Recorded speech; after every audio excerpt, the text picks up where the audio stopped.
kasong ating tatalakayin ngayon ay maituturing na isa sa pinakamalalaking iskandalo sa kriminalidad sa mga huling buwan ng 2023. Ang pangunahing tauhan sa kwentong ito ay isang taong tinawag ng milyon-milyong South Korean bilang isang mahusay na manloloko at bihasang manipulator.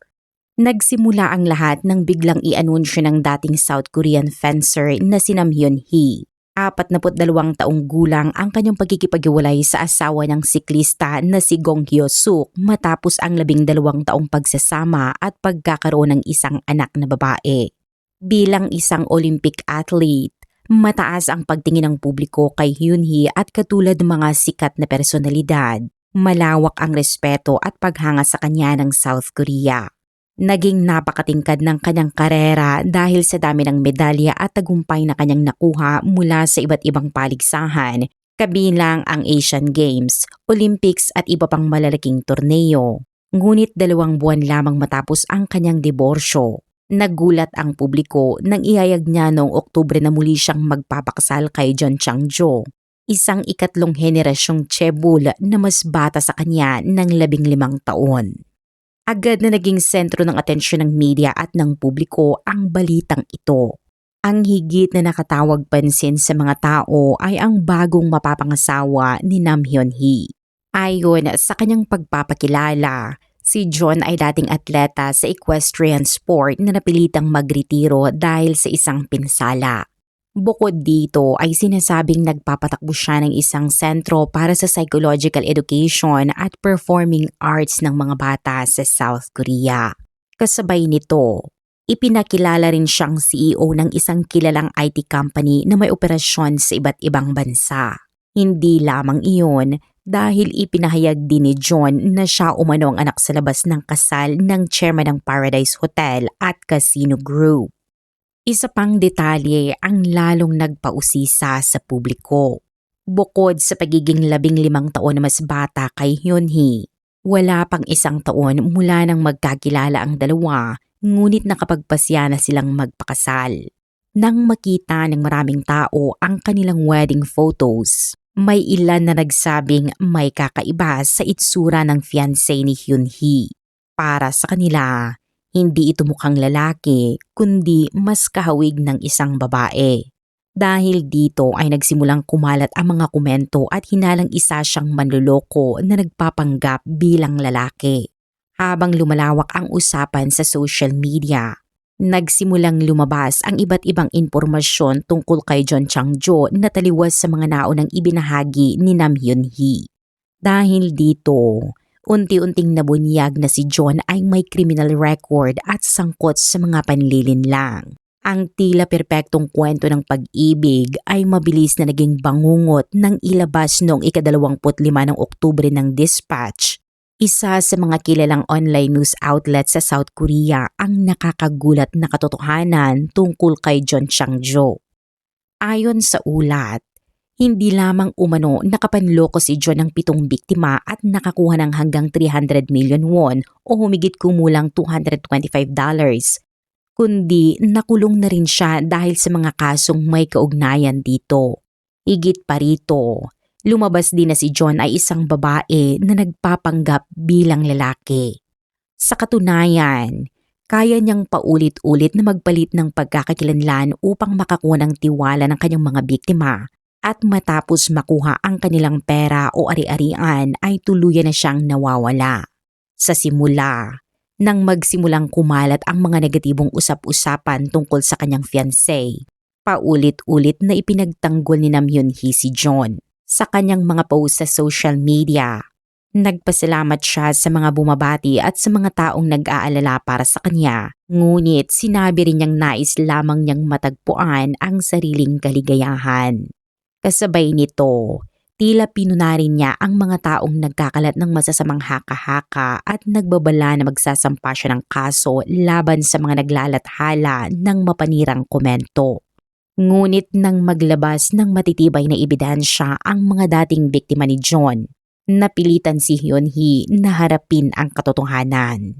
Dahil dito, tuluyan niyang kinansila ang kanilang kasal, pinutol ang lahat ng komunikasyon at nagpasiyang huwag na muling makipagkita kay John. Gayunpaman, Hindi ito tinanggap ni John Chong-jo at patuloy pa rin siyang nagpilit na makipag-ugnayan. Ilang beses umano siyang pumunta sa bahay ng ina ni Hyun-hee at kumatok sa pinto habang paulit-ulit na nagpapatunog ng doorbell bandang 1:00 ng madaling araw. Kalaunan ay dinala siya ng pulisya para sa investigasyon, ngunit matapos ang paunang pagsusuri ay pinalaya rin siya dahil hindi nakita ng mga otoridad na may posibilidad siyang tumakas. Sa halip, ipinataw sa kanya ang utos na huwag lumapit sa loob ng 100 meters kay Hyun-hee at ipinagbawal din ang anumang uri ng pagkikipag-ugnayan kabilang ang mga tawag at text message.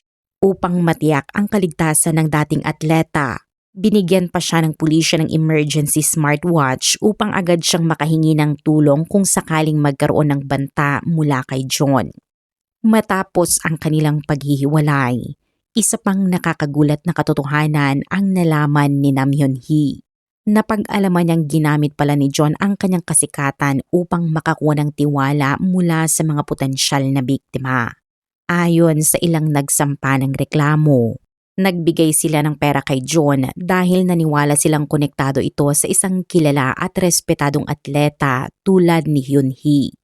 Sa gitna ng lumalalang kontrobersiya, naglabas naman ng opisyal na pahayag ang Paradise Group noong ika-26 ng Oktubre 2023. Mariin nilang itinanggi ang pahayag ni John na siya'y anak sa labas ng kasal ng chairman ng grupo at sinabi nilang ganap na gawa-gawa lamang ang naturang kwento. Nagpahayag din sila ng pag-aalala dahil sa malaking pinsalang naidulot ng usaping ito sa reputasyon ng kanilang kumpanya. At habang patuloy na inilalathala ng media ang mga bagong detalye, unti-unting nabuo ang larawan ng tunay na nakaraan ni John Chang-jo. Lumabas na siya ay nag-aral sa isang livestock at horse racing school sa South Korea at kalaunan ay pumasok din sa isang advanced vocational school sa Namwon. Gayunpaman, hindi niya natapos ang pag-aaral dahil huminto siya matapos ang unang taon. Ngunit paano nga ba niya nagawang magpanggap at makabuo ng napakaraming mapanlinlang na kwento? Gumawa si John Chang-jo ng isang napakagarbong salaysay tungkol sa kanyang buhay at ipinakita ang sarili bilang isang taong lumaki sa karangyaan at pribilehiyo. Ayon sa kanya, ipinanganak siya sa New York at siya umano ang anak sa labas sa kasal ng chairman ng Paradise Group. Sa South Korea, ang Paradise Group ay itinuturing na isa sa pinakamayayamang chaebol family na madalas ihambing sa laki at impluwensya ng Samsung Group. Ayon sa kanyang kwento, mula pa lamang sa edad na 5 ay ibang-iba umano ang kanyang pamumuhay kumpara sa karaniwang tao. Kapag lumalabas siya, kahit sa simpleng cafe o restaurant lamang, lagi raw siyang may kasamang mga bodyguard na nagbabantay sa kanya. Ipinagmamalaki rin niya na hindi siya kailanman gumawa ng gawaing bahay at maaga pa lamang ay tinuturuan na siya ng kanyang mga magulang tungkol sa negosyo at pamumuhunan. Upang maging mas kapanipaniwala ang kanyang mga kwento, nagsasalita siya na may accent na kahawig ng mga Korean-American. Ipinagpatuloy niya ang kanyang katang-isip na buhay sa pagsasabing naging professional siyang equestrian athlete noong kanyang kabataan. Gayunpaman, ayon sa kanyang bersyon ng kwento, natapos ang karerang iyon nang siya ay 19 na taong gulang dahil sa isang aksidente. Matapos umano iyon ay lumipat siya sa mundo ng negosyo, partikular sa industriya ng IT. May mga video ring nagpapakita kay John bilang tagapagsalita sa iba't ibang seminar kung saan inilalarawan siyang leader at eksperto sa negosyo. Madalas siyang magbigay ng mga talumpati sa harap ng maraming estudyante, lalo na tungkol sa investment at pagpapalago ng pera. Isa sa pinakamalakas niyang panghikayat sa mga tao ay ang malawak niyang kaalaman tungkol sa pamumuhunan na ayon sa kanya ay bunga ng pagpapalaki sa isang mayamang pamilyang chaebol. Hindi rin doon nagtapos ang kanyang mga pahayag dahil sinabi pa niyang nagmamay-ari siya ng iba't ibang matagumpay na negosyo at naninirahan sa ilan sa pinakamahal na residential properties sa South Korea. Bago tuluyang mabunyag ang panlilinlang, nakatira sina John at Hyun-hee sa Signal Residences sa loob ng Lotte World Tower sa Jamsil isa sa mga pinaka-eksklusibong lugar na tirahan sa Seoul. Ang lahat ng ito ay nakatulong upang mabuo ang imahe ng isang batang negosyante na matagumpay, mayaman at maimpluwensya. Isang imahe na pinaniniwalaan ng maraming tao, kabilang na si Nam Hyun-hee. Hindi nagtagal, naging mainit na usapin sa social media ang relasyon ni John at Hyun-hee.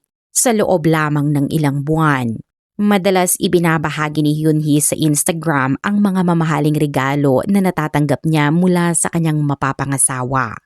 Kabilang sa mga regalong ito ang mga Dior bag na nagkakahalaga ng humigit kumulang $5,000, mamahaling alahas mula sa mga kilalang luxury brand at maging isang bagong Bentley na tinatayang nagkakahalaga ng $250,000. Si John naman ay madalas ding makita na gumagamit ng mga mamahaling sasakyan. Nakatawag pansin din ang kanilang bakasyon sa Paradise City Hotel kung saan ilang kwarto ay umaabot sa halagang $12,000 bawat gabi. Kapansin-pansin din ang kwento ng kanilang unang pagkikita. Matapos magretiro bilang Olympic champion, nagpatakbo si Nam Hyun-hee ng sarili niyang fencing academy. Isang araw, dumating si John Chang-jo at nagpahayag ng interes na matutong mag-fencing mula sa kanya dahil isa siyang Olympic medalist. Ayon kay Hyun-hee, dito nagsimulang maging magulo, kakaiba at mahirap paniwalaan ang buong kwento. Kalaunan, napatunayang tama ang kanyang kutob. Sa simula, nagpakilala si John bilang isang babae at sinubukang magipagkaibigan kay Hyun-hee. Dahil sa mga pribadong aralin sa Fencing Academy ay mabilis na naging malapit ang dalawa. Ilang araw pa lamang ang lumilipas nang magsimulang gampanan ni John ang papel ng isang matagumpay na investor. Maingat niyang ipinakita ang iba't ibang ideya tungkol sa pamumuhunan at inanyayahan si Hyun-hee na sumali sa mga proyektong sinasabi niyang kanyang pinapaunlad. Sa ganitong paraan, nabuo ang imahe ng isang matagumpay at mayamang babae. Ngunit habang lalong lumalalim ang kanilang relasyon, biglang nagbago ang kwento ni John. Sinabi niya kay Hyun-hee na isa talaga siyang lalaki at sumasa ilalim lamang umano siya noon sa gender reassignment surgery. Bilang patunay, ipinakita pa niya ang isang identification card na may numerong 1 na ginagamit sa South Korea bilang indikasyon ng kasariang lalaki samantalang ang numerong 2 ay para sa babae. Dahil dito ay naniwala nga si Hyun-hee na lalaki nga si John. Habang tumatagal, lalo namang naging magulo ang sitwasyon dahil paunti-unting lumalabas ang tunay na katotohanan. Ang unang malaking pagbabago ay nang mailathala ang kanilang pre-wedding photos. Kasabay nito, nagsimulang magsalita ang mga dating biktima ni John. Marami ang nagulat nang malaman na sa kabila ng kanyang record bilang manloloko, patuloy pa rin siyang namumuhay ng marangya sa isang mamahaling apartment habang patuloy umanong nakikinabang sa perang nakuha mula sa iba. Mas nakatawag pansin pa ang katotohanang hindi umano siya nagbalik ng kahit isang sentimo sa kanyang mga naging biktima. At habang dumarami ang mga lumalabas na testimonya, unti-unting nabuo ang mas malinaw na larawan ng kanyang mga pamamaraan. Lumabas na hindi lamang mga dating boyfriend ang kanyang mga naloko, kundi maging mga dating girlfriend din. Ipinakita nito na sa loob ng maraming taon, nagagawa niyang magpapalit-palit ng papel bilang lalaki o babae depende sa sitwasyon at sa layunin niyang makuha ang tiwala ng kanyang target. Isa sa mga dating nobyo ni John noong nagpakilala pa siya bilang babae ay naniwalang buntis siya. Ginamit ni John ang kwentong ito upang makahiram ng libu-libong dolyar gamit ang credit card ng lalaki at maging ang credit cards ng mga magulang nito. Dahil dito, napasakamay ng pamilya ang napakalaking utang. At hindi lamang iyon ang kanyang ginawa. Nagawa rin umano ni John na makakuha ng access sa cellphone ng kanyang nobyo at ginamit ito upang magpanggap na siya ang may-ari ng telepono. Nakipag-ugnayan siya sa mga kaibigan nito at nanghiram ng pera sa kanilang pangalan. Dahil inakala ng mga ito na nasa kagipitan ang kanilang kaibigan ay agad silang nagpadala ng pera. Sa ganitong paraan, Nakalikom si John ng malaking halaga mula sa mga taong hindi niya man lamang personal na nakilala. Naging kapanipaniwala rin ang kanyang mga kwento dahil ipinakilala pa niya ang kanyang ina sa kanyang nobyo. Ngunit kalaunan, natuklasan ng lalaki na ang babaeng ipinakilala bilang ina ay isa lamang palang artista na binayaran ni John upang gampanan ang naturang papel. Bagamat tila mahirap paniwalaan, may mga serbisyong talagang nag-aalok ng mga taong maaaring umarte bilang magulang, kaibigan o anumang karakter na kailangan ng kliyente. Susundin lamang nila ang script na ibinigay sa kanila, kabilang ang mga detalye tungkol sa nakaraan at relasyon ng mga taong sangkot. Sa halos bawat relasyon, madalas ding gamitin ni John ang parehong taktika. Nagpapanggap siyang buntis at ginagamit ang sitwasyong iyon upang makahingi ng pera mula sa kanyang mga partner.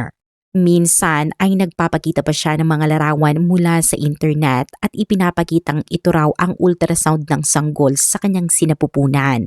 Bukod pa rito ay humihingi rin siya ng pera para sa tirahan at iba pang gastusin na umano'y kaugnay sa pagbubuntis. Isa pa sa kanyang madalas gamitin na paraan ay ang pagpapakita ng sarili bilang isang bihasang investment expert.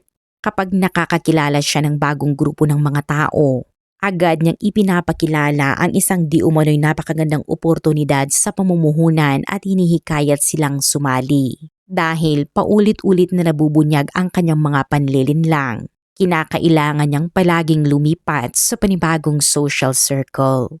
Marami sa kanyang mga biktima ang naakit sa pangakong malalaking kita at dahil dito, ipinagkatiwala nila kay John ang kanilang mga ipon at ang ilan pa ay nangutang sa bangko upang makapag-invest. Sa huli, natuklasan nilang bahagi lamang pala sila ng isang planadong panlilinlang. Kung babalikan ang kanyang nakaraan, makikita ang mahabang kasaysayan ng mga reklamong may kaugnayan sa panloloko. Noong 2019 lamang, 7 kaso ng pandaraya at panlilinlang ang naitalalaban sa kanya. Ngunit marahil ang isa sa pinakamatinding halimbawa ng kanyang katapangan ay nang magsagawa siya ng isang kasal kung saan ginampanan niya ang isang papel ng lalaki at pinakasalan ang isa pang babae.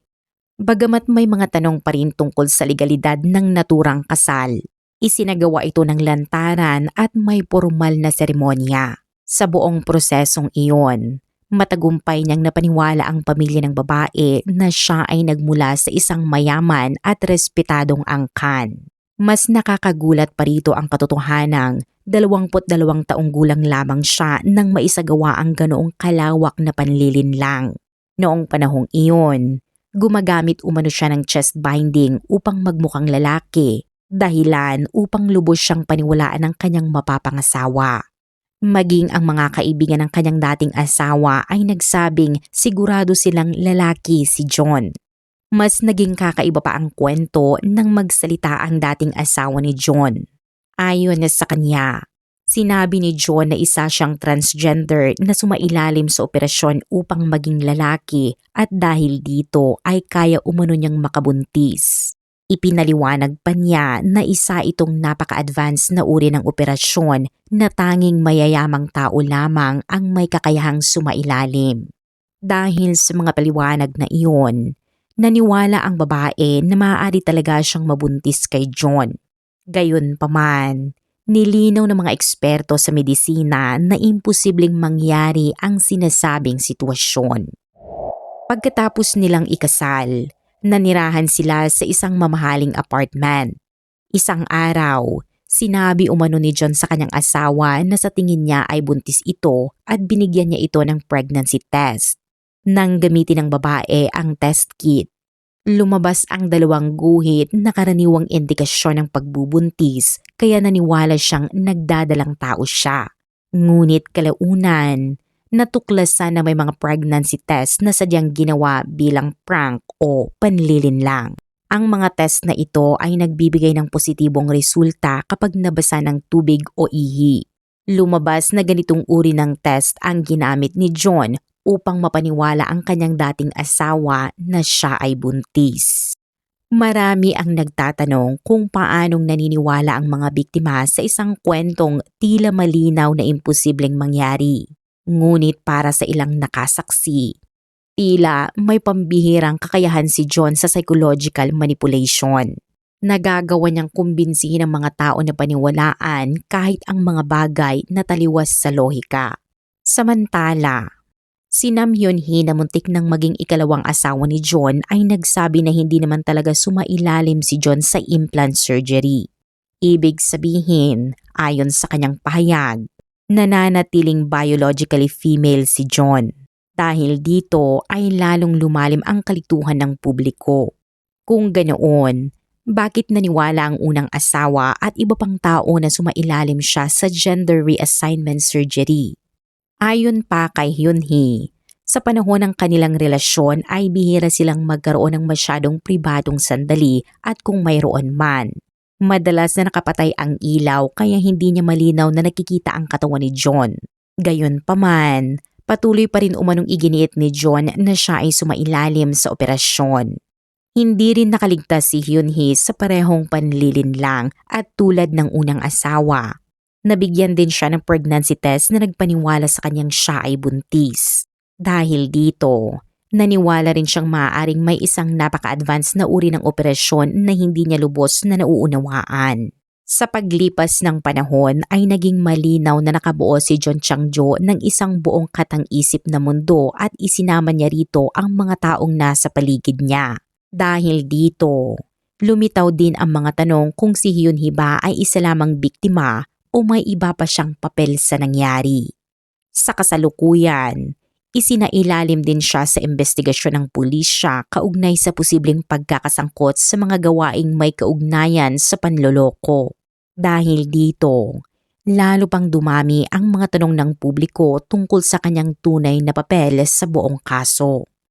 Kapag lubos na nagtitiwala ang isang tao sa kanyang minamahal, mas madali siyang maniwala sa mga sinasabi nito at ayon kay Hyun-hee, hindi lamang tungkol sa kasarian ang mga kasinungalingan ni John. Gumawa rin siya ng kwento na mayroon siyang malubhang karamdaman. May pagkakataon pa raw na pumasok siya sa banyo at nagkunwaring umuubo ng dugo, ngunit kalaunan ay natuklasan na isa rin itong palabas lamang.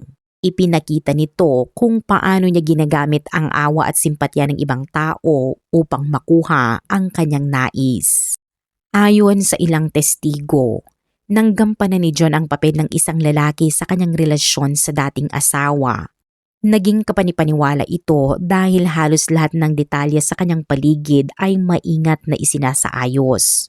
Halimbawa, kapag sumasakay sila sa sasakyan, may driver na tila bahagi ng kanyang plano at tatawag sa kanya bilang boss habang ipinapaalam ang schedule para sa buong araw, na para bang isa siyang napakahalagang personalidad.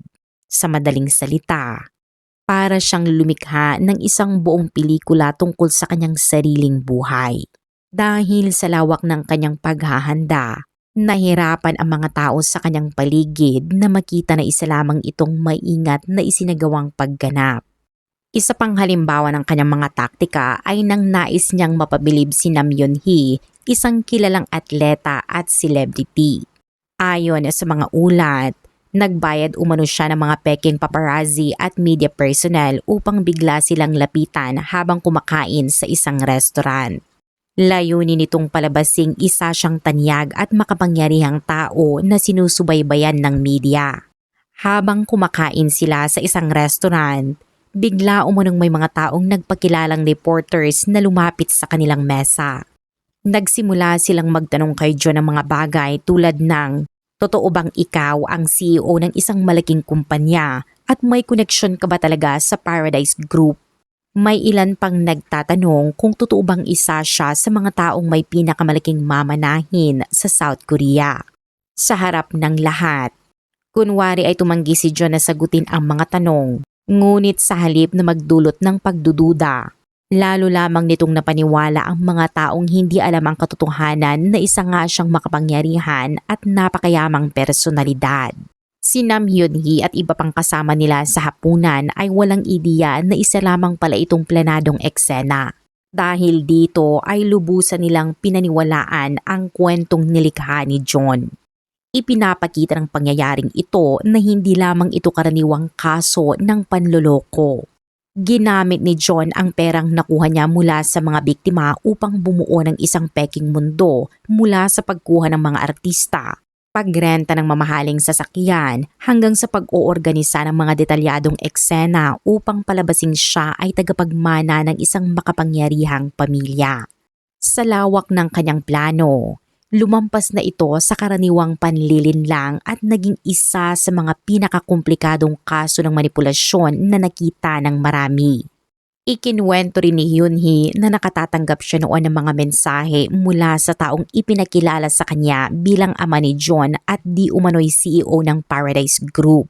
Ngunit may isang bagay na hindi niya maipaliwanag. Sa ilang pagkakataon, natatanggap niya ang mga mensaheng iyon habang natutulog mismo si John sa tabi niya.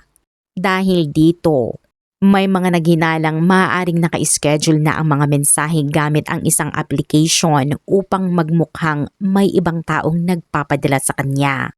Isa pang pangyayari ang lalong nakapagpaisip kay Hyun-hee. Nang magplano silang magbakasyon sa ibang bansa, nagawa umano ni John na kumuha para sa kanya ng isang VIP pass na karaniwang inilalaan lamang sa mga espesyal na atleta, opisyal ng gobyerno o mga kilalang personalidad. Dahil dito, marami ang nagtaka kung paano niya ito nagawa at kung saan nanggagaling ang kanyang pera at mga koneksyon. Sa realidad, matagal nang may kasaysayan si John Chang-jo ng pagkakasangkot sa mga kaso ng panloloko at ilang beses na rin siyang naaresto at nakulong dahil sa mga gawaing ito, kabilang ang isang sentensyang 2 taong pagkakabilanggo. At kahit nasa loob na ng kulungan ay sinasabing ipinagpapatuloy pa rin niya ang kanyang mga panlilinlang. Nagkunwari umano siyang buntis upang makakuha ng mas mabuting pagtrato mula sa ibang mga bilanggo. Sa simula ay naniwala ang mga ito, ngunit kalaunan ay natuklasan nilang isa na naman pala itong panibagong panlilinlang. Nang magsimula naman ang kanyang relasyon kay Hyun-hee, sinasabing umabot pa siya sa pagpapasailalim sa breast removal surgery upang mas mapaniwala ang mga tao na siya ay lalaki. Gayunpaman, maraming eksperto at tagapagmasid ang naniniwalang hindi siya tunay na transgender. Para sa kanila, ginawa lamang ito ni John bilang bahagi ng kanyang mas malaking plano upang mapanatili ang kanyang huwad na pagkakakilanlan at makamit ang kanyang mga layunin. Ayon sa ilang eksperto na nagsuri sa kanyang kilos at mga pahayag, wala umanong malinaw na indikasyon na ang kanyang mga ginagawa ay bunga ng gender identity issues. Sa halip, ipinapakita raw ng kanyang kasaysayan na ginagamit niya ang anumang pagkakakilanlan na makakatulong sa kanyang mga personal na interes. Samantala, nananatiling isa sa pinakmalaking usapin sa kasong ito ang tanong kung tunay bang biktima si Nam Hyun-hee o kung may nalalaman siya tungkol sa mga panlilinlang ni John. Bagamat paulit-ulit niyang iginiit na wala siyang kaalaman sa mga iligal na gawain at nagtiwala lamang siya sa taong pinaplano niyang pakasalan, may ilang biktima na naniniwalang maaring may alam siya sa nangyari o posibleng may naging papel siya sa ilang transaksyon. Isa sa mga dahilan ng pagdududa ay ang impormasyong may ilang perang ipinadala ng mga biktima sa account ni Hyun-hee at hindi direkta sa account ni John. Ipinaliwanag naman ni Hyun-hee na wala siyang kaalaman tungkol dito at hindi niya alam kung bakit nangyari iyon. Hanggang ngayon, patuloy pa ring sinusuri ng mga investigador ang detalye ng mga transaksyong ito. Sa mga unang interogasyon ay inamin ni John na marami sa kanyang mga kwento ay hindi totoo. Kabilang dito ang kanyang mga pahayag na nagmula siya sa isang mayamang pamilya at ang sinasabi niyang sumailalim siya sa isang gender reassignment surgery. Gayunpaman, sinisi niya si Hyun-hee at iginiit na alam umano nito ang lahat ng nangyayari at ayon pa kay John, si Hyun-hee pa raw ang nagmungkahing sumailalim siya sa breast surgery upang mapanatili ang huwad na kwento. Dahil dito, nauwi ang sitwasyon sa palitan ng mga akusasyon sa pagitan ng dalawa. At habang patuloy na itinatanggi ni Hyun-hee ang anumang pagkakasangkot, Hindi maikakaila na malaki ang naging epekto ng iskandalo sa kanyang reputasyon bilang isang respetadong Olympic athlete. Noong ika-31 ng Oktubre 2023, opisyal na inaresto si John Changjo. Ayon sa pulisya, inakusahan siya ng panloloko matapos umano siyang makatanggap ng 20 million won o humigit kumulang $15,000 mula sa isang biktima sa pamamagitan ng pangakong gagamitin ito sa pagbuo ng isang mobile application. Bukod dito, nakatanggap din umano siya ng mahigit 100 million won o halos $75,000 mula sa isa pang biktima matapos sabihin na ito ay ilalaan sa isang umiiral na proyekto sa ibang bansa. Matapos makatanggap ng formal na reklamo, nagsagawa ng malawakang investigasyon ang pulisya at kalaunan. Natagpuan at inaresto si John sa bahay ng isang kamag-anak sa Gimpo City, Gyeonggi Province. Hindi nagtagal, isa pang sospek na kinilalang si Lee ang inaresto rin ng mga otoridad. Pinaniniwala ang tumulong siya kay John sa pagpapatupad ng ilan sa mga panlilinlang at transaksyon na may kaugnayan sa kaso. Ang naging modus ni John Changjo ay nagdulot ng matinding pagkabigla sa publiko at nagsilbing halimbawa kung gaano kasupistikado ang ilang manloloko sa paggamit ng emosyon, tiwala at kahinaan ng ibang tao upang makakuha ng pera. Ayon sa mga eksperto, ang mga taong sangkot sa ganitong uri ng panloloko ay kadalasang sinasamantala ang tiwala at pag-asa ng kanilang mga biktima. Sa kaso ni John, ipinakita ng kanyang mahabang kasaysayan ng panlilinlang na matagal na niyang ginagamit ang ganitong mga pamamaraan at unti-unti lamang itong lumaki sa mas komplikadong antas. Noong ika-14 ng Pebrero 2024, ginanap ang paglilitis sa East Seoul District Court kung saan humiling ang prosekusyon ng hanggang 15 taong pagkakabilanggo para kay John dahil sa mga kasong may kaugnayan sa panloloko at pagpapanggap. Gayunpaman, nang ibaba ng hukuman ang hatol, 12 taong pagkakabilanggo lamang ang ipinataw kay John, ngunit hindi ito tinanggap ng prosekusyon. Noong ika-16 ng Pebrero, inanunsyo ng East Seoul Public Prosecutor's Office na naghain sila ng apela laban sa hatol na 12 taong pagkakakulong para kay John at 1 taon at 6 na buwan para kay Lee.